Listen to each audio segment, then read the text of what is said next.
8월 5일 화요일 말씀으로 시작한 아침입니다. 기도하시겠습니다. 하나님의 은혜를 감사합니다. 모든 것이 주님의 주권 아래 있고 모든 것이 주님의 섭리 안에 있습니다.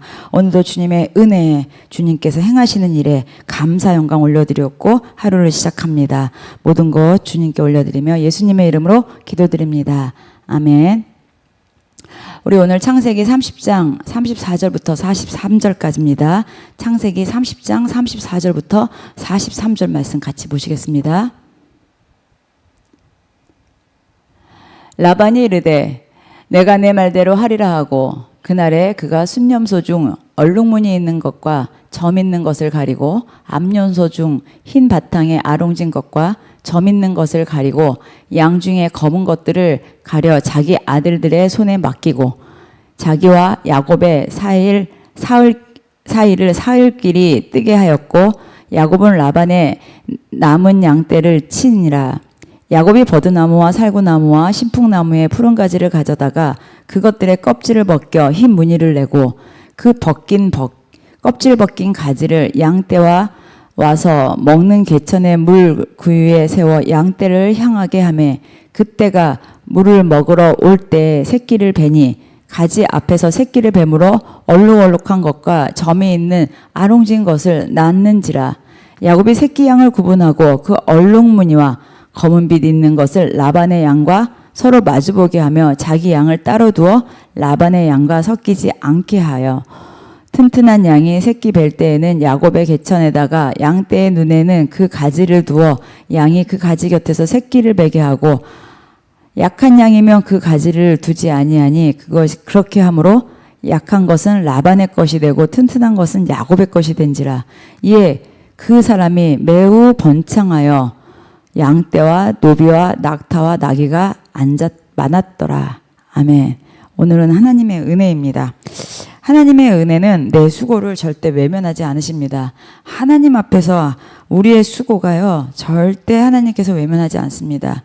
물론 이 땅에서 우리가 그거에 대한 대가가 없으면 천국에서 분명히 또 그 수고가 있고요. 자, 오늘은 이제 그 재산분배에 있어서 어저께 말씀에서 제안을 하잖아요. 여기 보면은 어제 말씀에서 그 창세기 30장 32절에 이제 삼촌한테 이렇게 얘기합니다.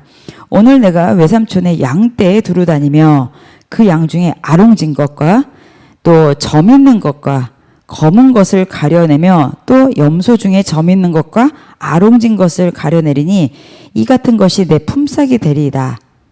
자, 이제 아롱진 것, 점 있는 것을 구별해서 그것은 이제 자기 거라고 이제 하겠다고 하는 거예요. 자, 이 얘기를 듣고 이제 삼촌하고 이제 합의를 하는 거죠.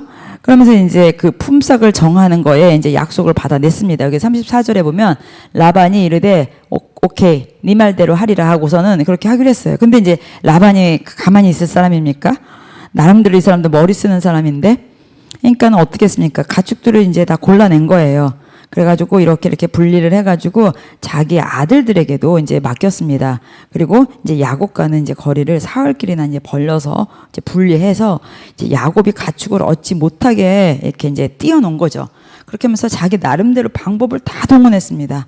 그러니까는 이제 여기 보면은 이제 버드나무, 살구나무, 신풍나무, 푸른 가지 껍질을 벗겨 흰 무늬를 내어 양떼가 번식할 때 이렇게 보여주는 거죠. 여기 37절에서 39절까지 이제 그렇게 나온 거예요.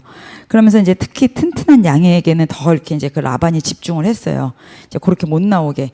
이제 그래가지고 이렇게 했는데 그 결과 어떻게 됐습니까? 야곱은 매우 번창한 양떼를 얻게 됩니다. 더 수가 많아진 거예요. 그러니까 이 모든 어떻게 보면은 야곱이 지혜 아닌 지혜를 냈지만 자기 머리에서 나온 지혜가 아니라 하나님으로부터 나온 지혜죠. 그러니까 라반이 방해를 하고 인간적인 계산이 계속 있었어요. 그랬는데 하나님은 하나님께 방법대로 야곱과 함께 하시니 그가 복을 받도록 하신 거잖아요. 그러니까 하나님의 방법대로 오히려 야곱이 더 풍성해지게 된 거예요. 라반은 품삯을 주지 않기 위하여 막 계략을 꾸리는 거예요. 그 계략 꾸리는 게가 35절부터 36절까지 나옵니다.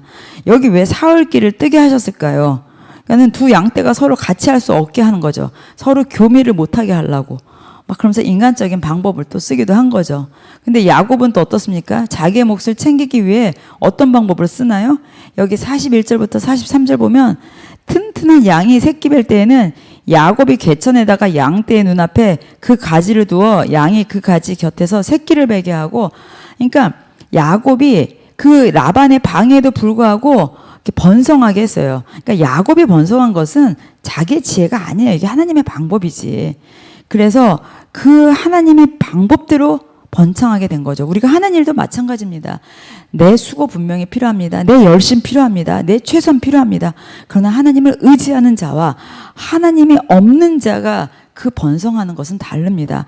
하나님 안에서 하나님이 함께하는 자는 지금 때로는 번성이 남들보다 덜할 수도 있고요. 지금 남들보다는 좀 결과가 덜할 수도 있습니다. 하지만 롱런할 수 있는 것이고요. 하나님께서 부어주시는 지혜의 열매는 항상 은혜 높고 풍성합니다. 그래서 우리가 어떤 때든지 하나님의 은혜 가운데 하나님께 구하고 나가야 되는 거지, 나의 약삽한 머리, 남을 짓밟고 내가 남보다 어떠한 내 안에 사욕과 욕심을 가진 채 우리가 그것을 행할 때는 거기에 나에게 이득이 없습니다. 처음에는 이득이 있는 것 같지만 그것이 나의 올무가 되고 오히려 망하는 지름길이 되는 것이죠. 우리는 어떠한 미련한 것 같지만 하나님을 의지하고 나가는 그 수고에 하나님께서는 분명히 번성하게 하시는 복을 우리에게 주셨습니다. 성경에 그렇게 말씀하셨기 때문에 그 약속은 우리에게 성취될 줄 믿습니다. 오늘도 주 안에서 하나님의 은혜, 내가 하는 그 수고의 그 결과 열매는 주님께서 맺는다라는 그 확신 가지고 오늘도 승리하시는 날 되시기를 예수님의 이름으로 축복합니다. 기도하시겠습니다. 하나님 감사합니다. 오늘도 주 안에서 주님 말씀에 의지하여 승리하고 주님의 은혜 안에서 승리하는 날 될 줄 믿습니다. 모든 것 주님께 맡기오며 예수님의 이름으로 기도드립니다. 아멘. 오늘도 주 안에서 승리하십시오.